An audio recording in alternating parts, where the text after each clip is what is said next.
What's up, people? What's going on? Let's make sure that door is closed. How we doing? What's happening, people? How we doing? Ah, like to welcome you to flying with Oben. This is the Oben channel. If this is your first time watching, hey, by all means, hit the like button. If you're watching from, I don't know where you're watching from, because I post these videos all over the place. If you're watching from TikTok, YouTube, Facebook, Instagram, it doesn't really matter. But yeah, I'd like to welcome you to the Oben channel, where transparency plus accountability equals to growth. And one of the things you guys could tell, my mood is not all the best, but I just turn on the camera, just talk to you guys, talk myself through a couple of things, kind of thing. Because most of these videos, when I make them, I rewatch it, kind of watch myself process things. But yeah, we are currently in the hotel in Bays. Oh, by the way, thank you for watching. For real, thank you.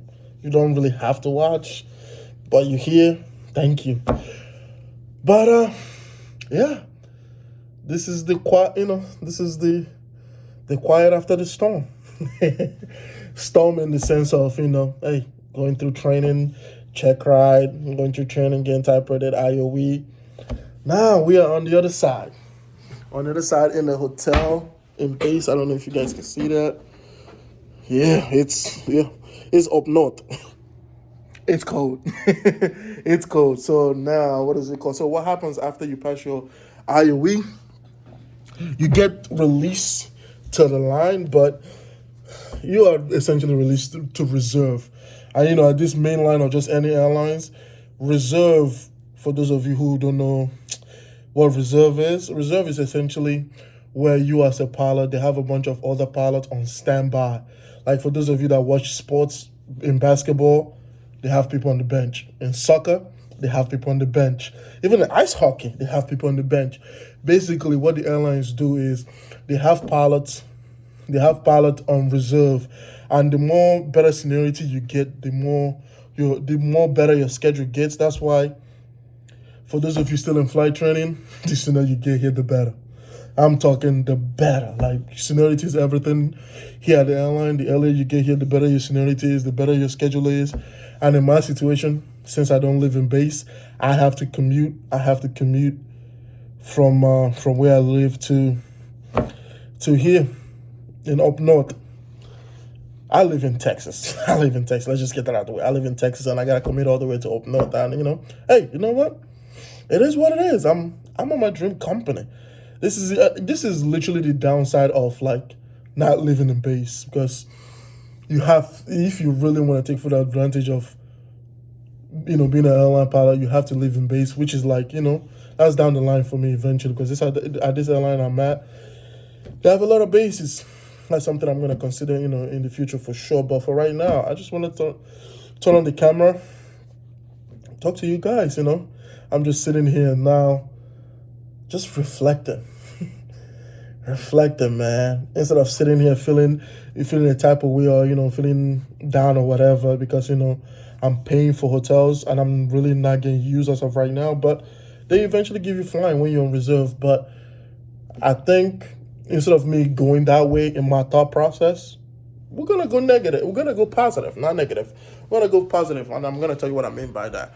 What I mean by that is, since I'm not getting used, if I lived in Base, that would have been awesome, because I would have been in my apartment just hanging out waiting to get called.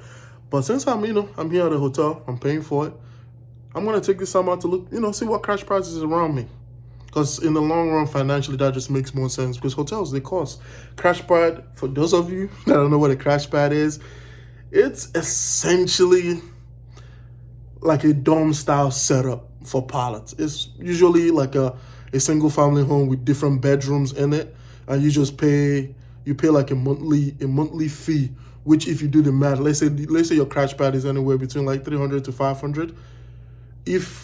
If you work, I don't know, 20 days out the month on reserve, or because here at this major airline, they give you 12 days off. Legally, they have to. So if you subtract that out the month, we have 30 days. That means 18 days you are working. If you get a crash pad from anywhere from $300 to $500, you see the math? It makes crash pad in this situation makes so much sense, even though personally I don't want to. But I'm first year pay. Like I say, I'm always gonna be honest with you guys. First year pay at the majors is not the best, but it's good. It's good because you still gotta pay your bills, but you just gotta budget right and all that. But yeah, that's where I'm at. Just the quiet after the storm, man. The quiet after the storm. Reflecting. You know what I mean? I really want to, for real, I really want to take the time. I thank you guys for watching this video. This is just the quiet after the storm, man. That's all it is. Quiet after the storm. But yeah, and another thing, the next thing that needs to happen. So we're done with IU. We signed off. We're on reserve. About right now, I have about 30 or so hours. I need 100 hours in order to consolidate. Consolidate just means like a consolidation of training. You need 100 hours in order to be done. I feel like in these videos I'm rambling, but hey, for those of you who are somewhere at the point in life where you are on the other side of that stuff you work hard for, remember that excitement you had when you worked hard for that. Remember that excitement you had when you got that type of thing. Remember that. Instead of wallowing, in negativity and all that, let's think about the positives. Think about it, because it's only up from here. Like quality of life, all that, it's only up from here. Think about it. It's only up from here. So eventually I'm moving base. My seniority at this company is going to blow up. I mean, come on. What's the negative? We are a major airline. I'm flying an Airbus. I'm like, come on. You know what? Anyway, hey, thank you guys for watching. I feel like I've rambled it enough. Again, this video is probably more for me than for you. But hey, thank you for watching. Like, comment, subscribe, or wherever this is, follow, or whatever. Tell me what videos you guys want to see more, because I'm gonna have a little bit more time on my hands, with being on reserve, and I wanna help you guys out, because helping you guys indirectly helps me. Believe it or not, it does. But hey, you know what? Thank you for watching. Got you guys on the next one.